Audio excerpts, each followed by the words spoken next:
বাংলাদেশ গোবিন্দগঞ্জ উপজেলা শাখার আয়োজনে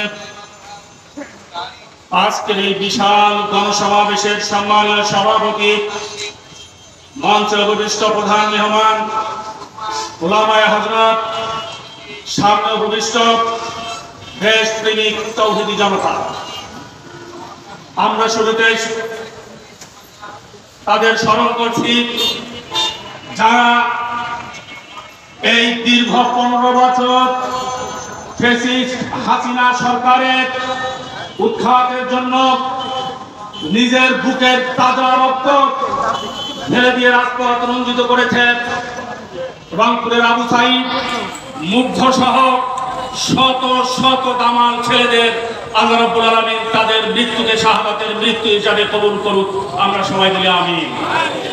সংগ্রামী ভাইরা আমার, আমি বলতে চাই, এক সাগর রক্তের বিনিময়ে অর্জিত এই স্বাধীনতা,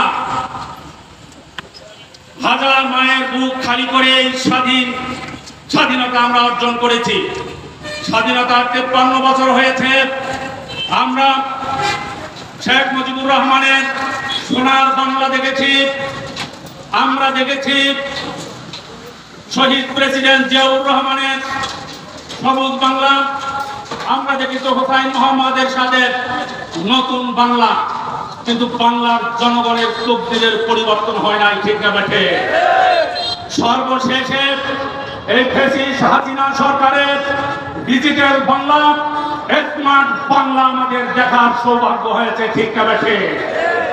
তারা এই স্মার্ট বাংলার নামে, ডিজিটাল বাংলার নামে, বঙ্গবন্ধুর স্বপ্ন বাস্তবায়নের নামে, মুক্তিযুদ্ধের স্বপ্নের বাস্তবায়নের নামে তারা বাংলাদেশের ব্যাংকগুলোকে লুট করে ব্যাংকগুলোকে দেউলিয়া করেছে, ঠিক না বেঠে? বাংলাদেশের ব্যাংকগুলো থেকে 14 লক্ষ কোটি টাকা বিদেশে পাচার করা হয়েছে, ঠিক না বেঠে?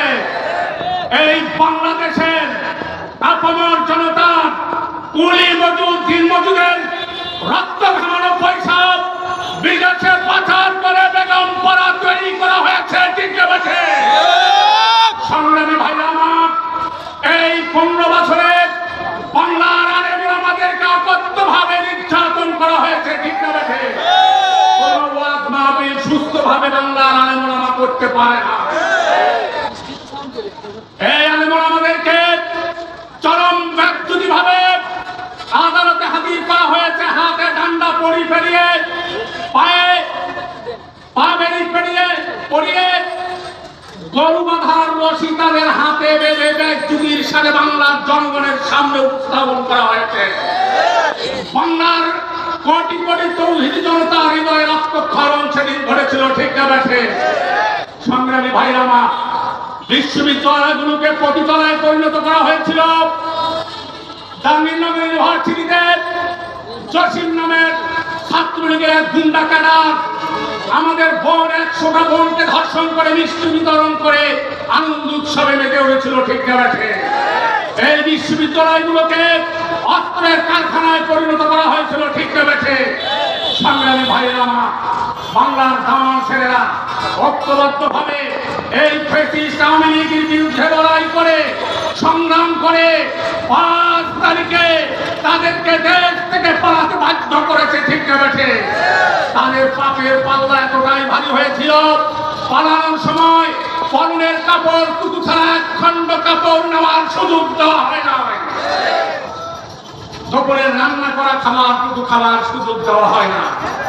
সংগ্রামী ভাইরা, আমরা শুধু এতটুকু বলতে চাই, ইসলাম দেশ মানবতার কল্যাণে ইসলামী আন্দোলন কাজ করে।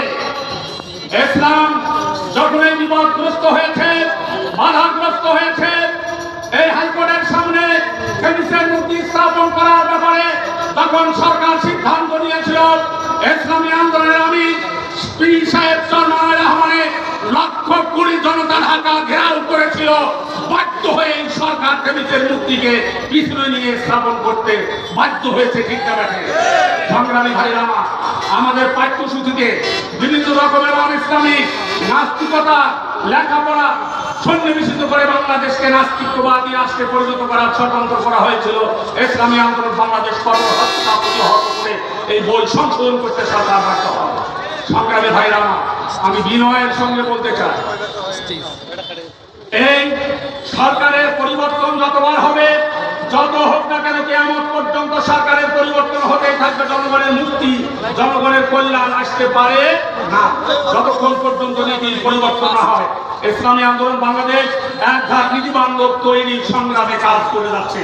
কাজে আমি আপনাদের আহ্বান করব, আমরা সরকারের পরিবর্তন ঘটাই, ওই চেয়ারে যত নতুন নেতা আমরা স্থাপন করি না কেন, এই নেতা কোনোদিন শান্তি দিতে পারে না। চোরকে হটিয়ে আবার চোরকে যদি চেয়ারে বসায়, চুরি কখনো বন্ধ করা সম্ভব নয়। আসুন, আগামীর বাংলা হবে ইসলামের বাংলা, আগামীর বাংলা হবে হাত পাখার বাংলা। আমরা পাড়া মহল্লায়, হাটে বাজারে, শহরে বন্দরে ঐক্যবদ্ধভাবে মানুষদেরকে ইসলামের পথে আহ্বান করি।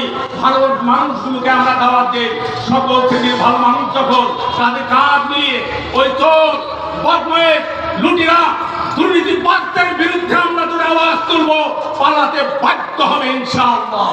এই আহ্বান রেখে আমার কথা এখানে খাটো করছি। সবাইকে ধন্যবাদ।